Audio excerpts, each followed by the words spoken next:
I welcome you in this new video. In this video I am going to explain how we can solve exercise 6.2 of chapter lines and angles. So let's start. Sum number 1. Find values of x and y and then show that AB parallel to CD. तो हमने x और y की value find out करनी है और ये show करना है कि लाइन ए बी और सी डी पैरेलल है।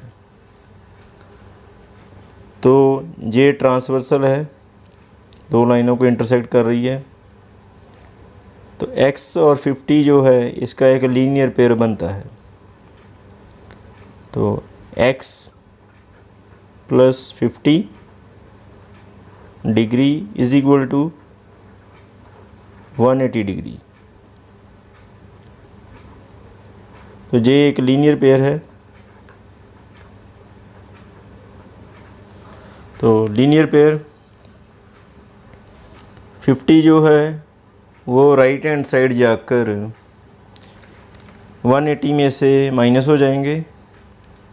तो x is equal to 180 minus 50 degree. तो x की जो वैल्यू है वो आ जाती है 130 डिग्री। तो x आ गया 130 डिग्री। तो y जो है वो इक्वल है 130 डिग्री, क्योंकि ये हैं vertically opposite angles. Vertically opposite angle तब बनते हैं जब दो लाइंस इंटरसेक्ट करती हैं। तो ऑपोजिट साइड एक दूसरे के बिल्कुल ऑपोजिट जो एंगल होते हैं उन्हें हम कहते हैं वर्टिकली ऑपोजिट एंगल्स। ये एंगल इक्वल होते हैं। तो y जो है वो है 130 डिग्री और x जो है वो भी 130 डिग्री है। तो x और y इस तरह के जो एंगल होते हैं जो इक्वल हों, जैसे x और y दोनों इक्वल हैं, दोनों 130 डिग्री हैं, तो इस टाइप के जो एंगल होते हैं उन्हें अल्टरनेट एंगल कहा जाता है।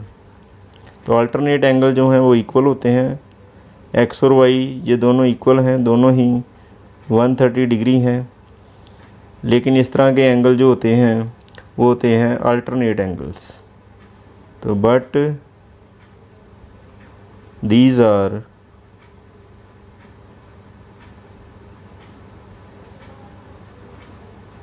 alternate angles। तो अल्टरनेट एंगल तब बनते हैं जब दो पैरेलल लाइंस को कोई ट्रांसवर्सल इंटरसेक्ट करती है। तो इसका मतलब है कि ये दो लाइनें जो हैं ए बी और सी डी वो पैरेलल है और ये ट्रांसवर्सल उन्हें इंटरसेक्ट कर रही है, और तभी ये इक्वल एंगल अल्टरनेट एंगल जो हैं वो बन रहे हैं। Therefore A B parallel to C D, A B parallel C D parallel E F, and y ratio z is equal to 3:7। Find x.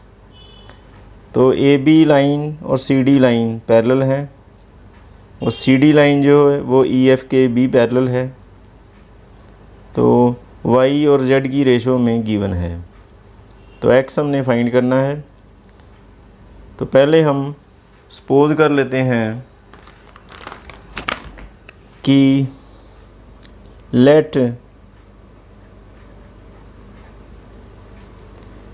हम सपोज कर लेते हैं कि y जो है वो इक्वल है 3a। रेशो के साथ a लगा लिया,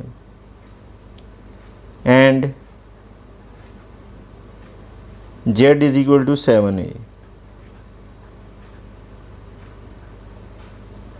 जो रेशो दी हुई थी उसके साथ a लगा लिया। अब सी डी जो है ई एफ के पैरेलल है, ये C D line E F line parallel है। C D parallel E F ये गिवन है, और ये ट्रांसवर्सल लाइन है जो दो पैरेलल लाइनों को इंटरसेक्ट कर रही है। तो ऐसे ऑपोजिट डायरेक्शन में जो एंगल बनते हैं ये इक्वल होते हैं, इन्हें कहते हैं अल्टरनेट एंगल्स। तो एंगल जेड जो है एंगल 1 के इक्वल है, तो angle z is equal to angle 1, और जेड जो है वो है 7A, तो 1 जो है वो भी 7A ही होगा, इक्वल 7A। ये हैं अल्टरनेट एंगल्स।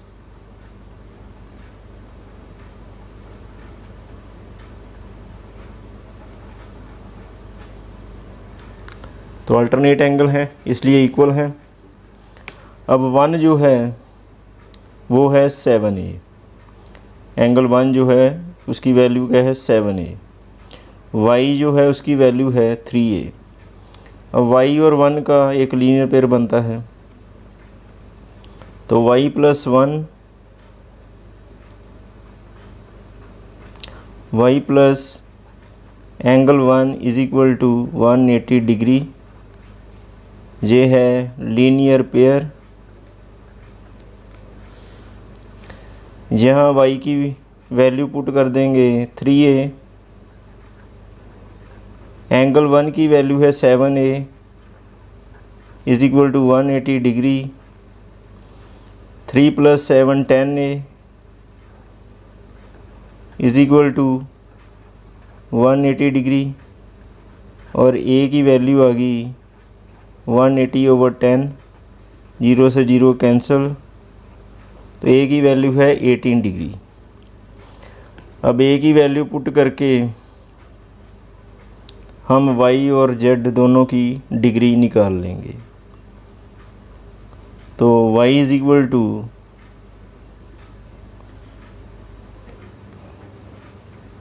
y जो था वो 3A था, यहाँ A की वैल्यू पुट कर देंगे 18,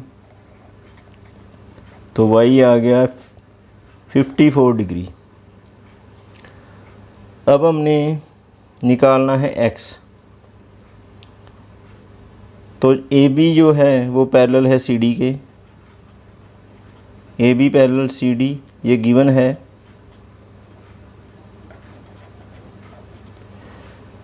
तो जब दो पैरेलल लाइंस को कोई ट्रांसवर्सल, अब ये दो पैरेलल लाइंस हैं, ये ट्रांसवर्सल इन्हें इंटरसेक्ट कर रही है, तो इस तरह के जो एंगल होते हैं इनका सम जो है होता है 180 degree.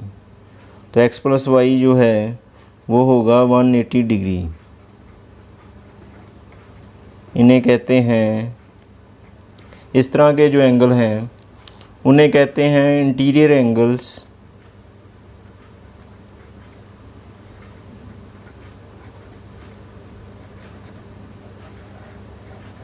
Interior angles on the same side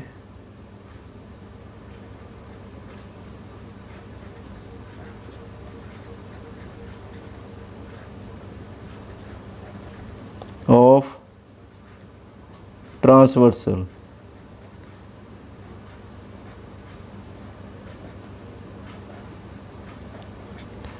तो इस तरह के जो एंगल हैं जैसे x और y है, इन्हें कहते हैं interior angles on the same side of transversal. इनका सम होता है 180 डिग्री। जहाँ हम y की वैल्यू जो है 54 पुट करेंगे, तो आ गया x प्लस वाई की वैल्यू हमने पुट कर दी 54 degree is equal to 180 degree. तो x is equal to 180 degree में से 54 डिग्री को हम माइनस कर देंगे, तो बाकी आ जाता है 126 डिग्री। तो x की वैल्यू जो है वो आ गई 126 डिग्री।